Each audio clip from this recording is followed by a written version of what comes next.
That evening, I was searching for a funny video to fill my void of boredom. Then, I stumbled upon a video titled Cyberbullying. In the video, she spoke about her own experiences of being cyberbullied. It was a whole new world for me because I never thought about how important this issue is. So, I immediately took action and did my own research to further my understanding.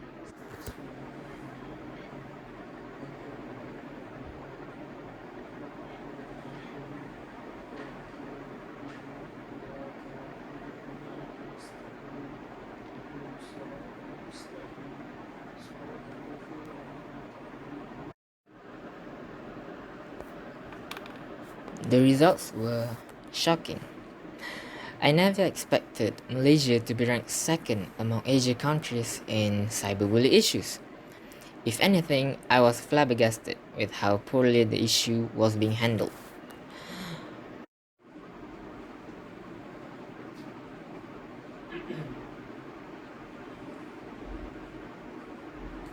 My curiosity led me into conducting a forum in order to increase the interest of people in hope for better understanding. Assalamualaikum and a very good morning. I am here today to discuss the severity of cyberbullying among youth. As part of the online user myself, I feel obliged to have a deeper knowledge regarding this dark side of the internet. As quoted by Stan Lee, a comic book artist, with great power comes great responsibility. It is my responsibility to share this information to as many people as I could. To make sure it is properly discussed, I have invited three honorable individuals to personally give out information on this topic.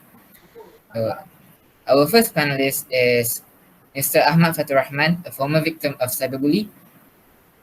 Mr. Amirul Husni, a psychologist majoring in child behavior. And the last panelist is Mr. Amarazi, a police commissioner. So, without further ado, I'm going to continue our discussion with Mr. Fatu uh, about his experiences of being cyberbullied. Please. Okay, Assalamualaikum. Thank you and good morning to Ms. Haikal as our moderator for today. As Mr. Haikal asked me just now, as one of the victims of cyberbullying, I would like to tell about some of my experience being cyberbullied in my teenage years. There are a lot of cases that happened to me as I have grown up, but the most painful memories are being bullied right before the SPM examination. I have been put in false dilemma as one of my friends is blackmailing me using my photo. But the worst is, that photo can cause my life to turn upside down as the photo contains my past mistake. You know what? That person asked me to share my answer in the examination or he will post my picture online that will ruin my life. That was the most unforgettable moment for me. At that moment, I feel so guilty as if I follow what he asked. I, may, I might have failed my exam if I got caught giving the answer during examination. But if I reject his desire, my life will also be a failure. So, how do you solve your problem? As day goes, I finally made a decision that can cost my life, was I which was telling my counselor about the problem I faced. On the same day, that student had been caught red-handed. After that incident, I became a totally different person. As before, after being verbally abused in social media, I became an introvert person. I tend to get my problem alone. Cyberbullying made me very scared to face people, especially face to face. Now I became more confident to meet people, to report cyberbullying, and even in my spare time, I always spread awareness about cyberbullying and sometimes help people who have been bullied to build back their confidence for free. So, is there any major events that changed you? Oh, there's one event that changed my life. In one evening, when I read some book at the park near my house, I have I had read an article about cyberbullying. The article told story about cyberbullying around the world. There is one story that makes me realize how bad cyberbullying can go. Can you tell us the story? Yes, uh, if I not forget, there was a 16 years old boy from Mongolia that was be cyberbullied on a Facebook over a period of 8 hours. But the worst is, the event was so traumatic it caused the boy to have an acute psycho break and to be hospitalized in adolescent psychiatric ward for almost a month. He is changed forever and will never be the same mentally, said the doctor. That's when I realized that internet bully can hurt and affect people, and kids need to know this. These kids are not being punished in any way and thinks the incident is funny, so we as an adult should not normalize it. Okay, thank you, Mr. Fatu. So next, I would like to invite Mr. Amirul to give his speech about the causes of cyberbullying. Thank you for Mr. Haikal for as our moderator for today. So, as we know, every day cyberbullying impact kids all over the world. In fact, there is no question that this growing issue that must be addressed. But to end online bullying, you must first understand why kids are doing it.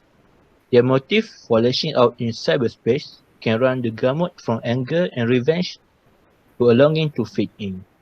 So, with me today, I have three motifs for why kids committed cyberbullying. For the first one is their cyberbully are out for revenge. When kids have been bullied, they often seek revenge instead of coping it with situation in healthier way. The motivation for this victim of bullying is to retaliate for the pain they have experienced. When this happens, these kids are often referred to as bully victims. These bully victims want others to feel what they have felt and feel justified in doing so. By cyberbullying others, they also may feel sense of relief and vindication for what they experience. This kid will sometimes even go after their bully directly. At the time, they will target someone whom they perceive to be weaker or more vulnerable than them. Or the second one is cyberbully blame the victim. Bullying often revolves around a person's social status at school. Some kids will cyberbully others based on school perceived social ladder. For instance, a mean girl might get cyberbullied by an anonymous group of girls who are hoping to bring her down a notch or two. Or a mean girl might cyberbully a classmate who excels academically because she is jealous of her success. Whatever the reason, kids sometimes feel their cyberbullying behavior are warranted and deserved. Consequently, they usually do not feel remorse or guilt for cyberbullying. The last cause or motive for kids doing cyberbullying is they were bored. Kids who are bored and looking for entertainment will sometimes resort to cyberbullying to add some excitement and drama to their life. They also might choose to cyberbully because they lack attention or supervision from their parents. As a result, the internet becomes their only source for entertainment and outlet for getting attention. So these are some of the example of the cause by kids doing cyberbullying from me. Is that all? Thank you. Alright, thank you, Mr. Amirul. Next, I would like to call upon Mr. Ama to give out his information and point of view about the consequences of cyberbullying. Please. Thank you, IB, to Mr. Moderator for inviting me to this useful forum. Today, I want to talk about the consequence of cyberbullying. The consequence of cyberbullying is it affects the self-esteem of victim. Individuals who have been abused online can start to have low self-esteem. This is especially true when such harassment are aimed at their physical appearance and look. Teenagers and young adults who have been trolled because of their appearance may start to dislike their bodies. This will translate to these individuals seeing themselves as less appealing to others. They may start to feel ashamed to show up in public or society interact with others. Cyberbullying also can lead to mental illness. Victim, Victims often fall prey to various conditions that are related to stress. Anxiety and depression are just a few of those conditions. When victims start losing confidence in themselves, it hurts their mental health. Additionally, bearing the burden of online bullying left them unhappy. When an individual faces sadness and discontent, they may become depressed over time. I'm sorry, Mr. Amma, but is there any legal actions that can be taken against these cyberbullies? Right? If someone is convicted guilty doing cyberbully, he will be punished under Section 233 kurungan 1 Akta Komunikasi dan Multimedia 1998 and may be fined not exceeding 50,000 ringgit or imprisoned for a term not exceeding 1 year or both, and shall also be liable to further fine of 1,000 ringgit for each day the offence continue after conviction. Is there any professional view of how to handle this disaster? Alright, thank you, Mr. Moderator. If you had been cyberbullied, please follow this step. Submit a police report if you think you are in danger. Assuming the problem is not rushed, call your police call call your local police station non-emergency number. Indicate that you want to report with cyberbullying. The police station will ask you to submit report or perhaps send an officer to your home. You must provide all your personal information, such as your name, address, and phone numbers. You also need to provide interference documentation. When you make your report, make sure you have a copy of communication ready to use. If you are reporting in person, take, take your copy to the meeting. If you make an online report, you can send an electronic copy of the report. Uh, I guess that's all from me. I will pass it to Mr. Moderator. Alright, thank you, Mr. Amma. Excuse me, Mr. Fatu, but as a person who has faced this cyberbully, is there any reminder you would like to give us? Yes, as one of the victims, I hope all the parents outside there to pay attention to their child. Sometimes just take a look at what they go through on internet, go spend time with them, or maybe just ask them if they're doing okay with their life. In general, I hope that people keep spreading awareness about cyberbullying as the case reported go up days by days, and some experts says that the case might be double or triple than that. I think that's all for me. Thank you. Alright, thank you, Mr. Fatu.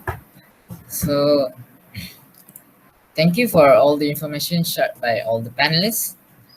From what I've heard, it is indeed an enlightenment for me, and I hope for all the listeners too. The toxicity behavior shown by these bullies are immeasurable, not to mention the amount of youth being exposed to social media at a very tender age. With that in mind, it's not surprising for us to see posters and brochures of anti-cyberbullying.